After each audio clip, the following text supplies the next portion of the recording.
नमस्कार. आज आपण सार्थ श्री एकनाथी भागवत या ग्रंथातील अध्याय 1 मधील पुढील ओवींचे वाचन करणार आहोत. की ते भूत दयार्णव, की माहेरा आली कणव, ना ते निर्गुणाचे अवेव, निज गौरव स्वानंदा, ना ते डोळ्यातील दृष्टी, की तिचीही देखणी पुष्टी, की संतुष्टीसी तुष्टी चरणांगुष्टी जयाचे, ते पाहती जयाकडे, त्याची उगवे भवसाकडे, परब्रह्म डोळियांपुढे निज निवाडे उल्हासे, तेथे साधन चतुष्टय सायास, न पाहती शास्त्र चातुर्य विलास, एक धरिला पुरे विश्वास, स्वये प्रकाश ते करीती, ते जगा माझी सदा असती, जीव मात्रा ते दिसती, परिविकल्पेची ठकी जती, नाही म्हणती नास्तिके, मातीयेचा द्रोण केला, तो कवळिका भावो फळला, म्हणून विश्वासे विन नाडला, जगू ठकला विकल्पे, एकाएकी विश्वासता, तरी वाणी नाही निजसत्ता, त्यांचे चरणी भावार्थता, ठेविता माथा विश्वासे, ते नमस्कारिता आवश्यक, करुणी ठाकती एक, परी एकपणे सेवक, त्यांचाची देख स्वये होवावे, त्यांची या सेवेची ये गोडी, ब्रह्मसुखाची उपमा थोडी, जे भजिती अनन्य आवडी, ते जाणती गाढी निजचवी, ते प्रकृतीसी पर, प्रकृतीरूपी ते अविकार, आकार विकार व्यवहार, त्याचे साचार बाधीन. अर्थात भूतदयेचे सागरच असे हे संत आहेत. करुणा कणव ही जगात तिनांचे दुःख दूर करीत असते. तिला माहेरी यावसे वाटले तेव्हा तिने या संतांच्या मनातच आगमन केले व तेच तिचे माहेर. अर्थात करुणा ही संतांच्या मनातच जन्मास येते. हे संत म्हणजे निर्गुणाला सुद्धा हातपाय आदी अवयव निर्माण झाले तरी त्याच्या निर्गुणत्वाला बाधा येत नाही असे त्यांचे स्वरूप आहे. आत्मानंद हा जो काही आहे तोच मुळात सर्व अवस्थांचा गौरव आहे. सर्वात तोच श्रेष्ठ आहे, पण संतांच्या ठिकाणी त्याचाही गौरव होतो. डोळ्याच्या दृष्टीचे पोषण या संतांच्या दर्शनाने होते आणि संतोषालाही संतोष वाटतो. तो या संतांच्या पायांच्या अंगठ्याजवळ. हे संत ज्यांच्यावर कृपादृष्टी करतात त्यांच्या संसाराचे संकटच हे दूर करतात आणि या संतांच्या कृपेने त्यांना ब्रह्माचा साक्षात्कार होतो. आत्मज्ञानाचा प्रकाश पडण्यासाठी एरवी विवेक, वैराग्य, सदाचार व मुमुक्षा या 4 साधनांची आवश्यकता असते. पण या संतांचा महिमा एवढा आहे की यांच्यावर श्रद्धा ठेवून यांचा आश्रय घ्यावा म्हणजे या साधनांचा अभ्यास आपल्याला प्रयत्नपूर्वक करावा लागत नाही आणि विविध शास्त्रातील ज्ञानाचा अभ्यास करून ते ज्ञान व बुद्धिचातुर्यही संपादन करावे लागत नाही. केवळ त्यांच्या कृपेनेच मनुष्याला आत्मज्ञान होते. हे संत सज्जन जगामध्येच असतात, लोकांना दिसतही असतात, पण त्या अज्ञ जनांच्या मनात असा संशय येतो की हे खरोखरच संत आहेत की नाहीत, आणि सामान्य जन हे संत नाहीतच. संत हे समाजात वावरणे शक्य नाही असेच ठरवून टाकतात आणि यामुळेच त्यांना संतांचा सहवास मिळत नाही. एकलव्य नावाच्या एका भिल्लाने द्रोणाचार्यांची मातीची मूर्ती बनवली व तेथे गुरुत्वाची धारणा करून तो धनुर्विद्येत पारंगत झाला आणि अर्जुनादिकांनाही तो भारी पडला. या कथेवरून श्रद्धा भावनेचे महत्त्व लक्षात येते आणि जग हे अविश्वास व संशय यांमुळेच कसे अडकते ते समजते. जर आपण या संतांवर व त्यांच्या उपदेशांवर श्रद्धा ठेवली, मनात विकल्प न येता विश्वास ठेवला, त्यांच्या चरणी नतमस्तक झालो तर आत्मसत्तेतच राहू. ती आपल्याला कमी पडणार नाही हे नक्की. त्यांना अत्यंत आदराने आपण वंदन केले की ते आपल्याला त्यांच्याशी एक करून घेतात. पण दुजाभाव न ठेवता आपणही त्यांच्याशी भक्तिभावनेने एक होऊन त्यांचे सेवक व्हावे.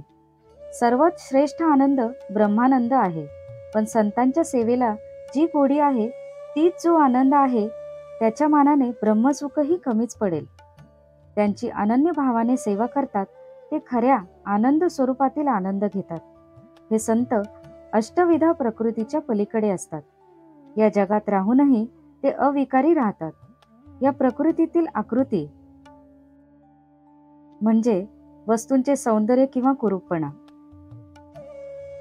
विकार व त्यातून होणारे देण्याघेण्याचे व्यवहार यांमुळे त्यांच्यावर कोणताही परिणाम होत नाही.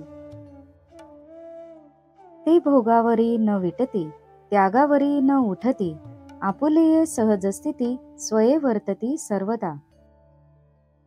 ते ज्ञातेपणा न मिरविती, पिसेपण न दाविती,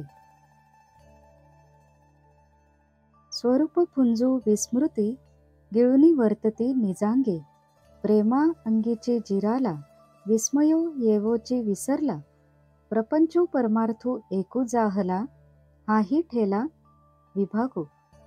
स्मरण विस्मरणेशी गेले, देह देहीच हरपले, आतू बाहेरपण गेले, गेले ठेले स्मरेना, स्वप्न जागृती जागता गेली, सुषुप्ती साक्षीत्वेसी बुडाली, उन्मनीही वेडावली, तुर्या ठेली तटस्थ, दृश्य द्रष्टनसी गेले, दर्शन एकलेपणे निमाले, ते निमणेपणही विराले, विरविते नेले विरणेने, ज्ञान अज्ञानाते घेऊन गेले, तव ज्ञातेपणही बुडाले, विज्ञान अंगी जडले, परिनवे जडले हे नमणी, यावरी जे निज सज्जन, तिही करावे सावधान, द्यावे मज अवधान, हे विज्ञापन बाळत्वे, सूर्य सदा प्रकाश घन, अग्नी सदा दैदिप्यमान, तैसे संत सदा सावधान, द्यावे अवधान, हे बालत्व माझे,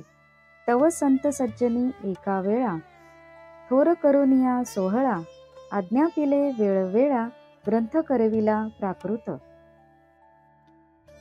अर्थात सन्मुख आलेले सुखदुःखाचे भोग पाहून ते मनाने विटत नाहीत, मुद्दाम त्याग करण्यासाठी उद्युक्त होत नाहीत. जी त्यांची सहज स्थिती असते त्याच स्थितीत ते नेहमी असतात. ते आम्ही मोठे ज्ञाते असा गर्वही बाळगत नाहीत आणि मुद्दाम वेडाचार करून स्वतःचे वेगळी वैशिष्ट्य दाखवण्याचाही प्रयत्न करीत नाहीत. ते स्वरूपाची स्थिती प्राप्त झाली काय किंवा तिची विस्मृती झाली काय, दोन्ही गोष्टी जिरवून टाकतात व स्वयंभूपणे जगात वावरतात. आत्मज्ञानाच्या वेळी प्रेमाच्या ज्या उत्कट लहरी उठतात त्याही त्यांच्या ठिकाणी विलयास जातात. भगवंताच्या विलक्षण आनंदमय स्वरूपाचे दर्शन होताच जो विस्मय वाटतो, जे आश्चर्य वाटते, तेही त्यांच्या शांत चित्तात उठत नाही. त्यांचा प्रपंच व परमार्थ एकच होतो, पण त्यांचेही त्यांना भान नसते व गर्वही नसतो. या संतांच्या मनाची स्थिती कशी आहे पहा. कोणताही विषय त्यांच्या मनाला बांधून ठेवीत नसल्यामुळे त्यांना कशाचे तरी स्मरण विस्मरण झाले हे घडत नाही. देहाचे भान देहातच राहते. मन मी म्हणजे देह असे कधी म्हणत नाही. देहाशी ममत्व जखडलेले नसते, त्यामुळे अमुक एक गोष्ट देहाच्या आतील व दुसरी देहाच्या बाहेरील असा भेद त्यांच्या ठिकाणी नसतो.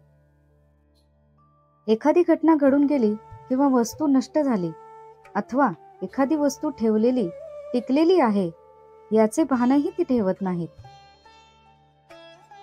जागृती व स्वप्न या अवस्था किंवा गाढ झोपेची अवस्था यातील वेगळेपणा ते संत नित्य आत्मस्थितीत राहत असल्यामुळे उरत नाही. उन्मनी अवस्था येते, अर्थात संकल्प विकल्प नाहीत. वस्तूंचे नामरूप वेगळेपणाने ओळखणे नाही, आवड नावड नाही असे मनाचे उच्च पातळीवरचे अस्तित्वही मागे पडते. व तुर्या म्हणजे महर लोकातील साक्षिणी अवस्थाही संतांच्या बाबतीत उरत नाही. द्रष्टा हा घटक म्हणजे मी, दृश्य म्हणजे मी ला दिसणारी वस्तू आणि दर्शन म्हणजे त्यातील व्यवहार, या तिन्हींचा विलय होतो.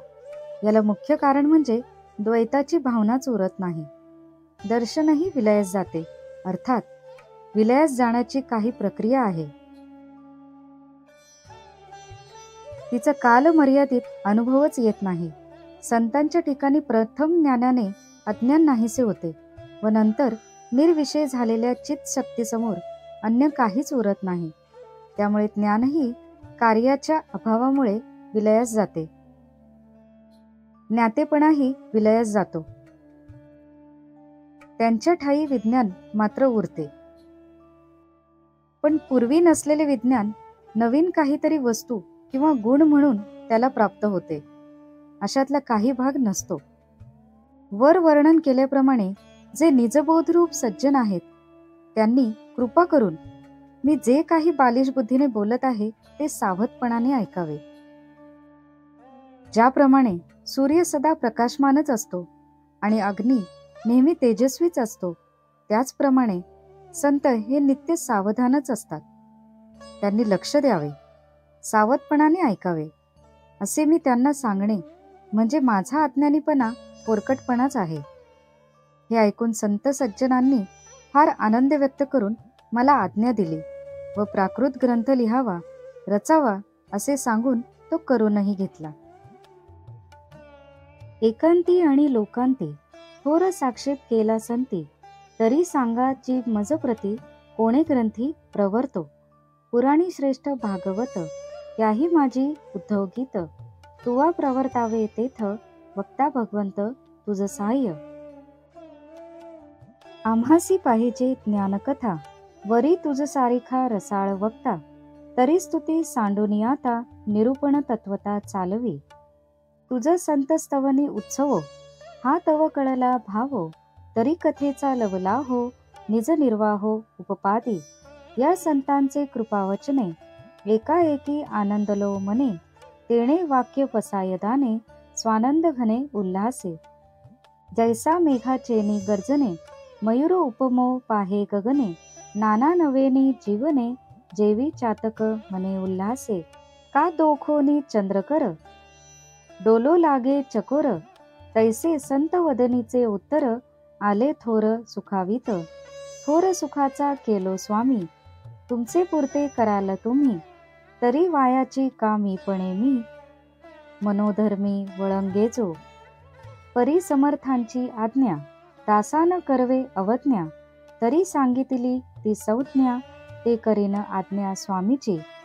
परी तुम्ही एक करावे, अखंड अवधान मज द्यावे, तेणे दिठी वेणी आघवे, पावेल स्वभावे निजसिद्धी, अगा तुझिया मना माझी मन.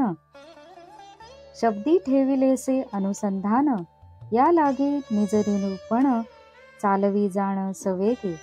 आता वंदू कुळदेवता, जे एकाकी एकनाथा, ते एकी वाचून सर्वथा, आणिक कथा करू नेदी. एक रूप दाविले मनी, तव एकची दिसे जनी वनी, एकची कानी वदनी, एकपणी एकवीरा.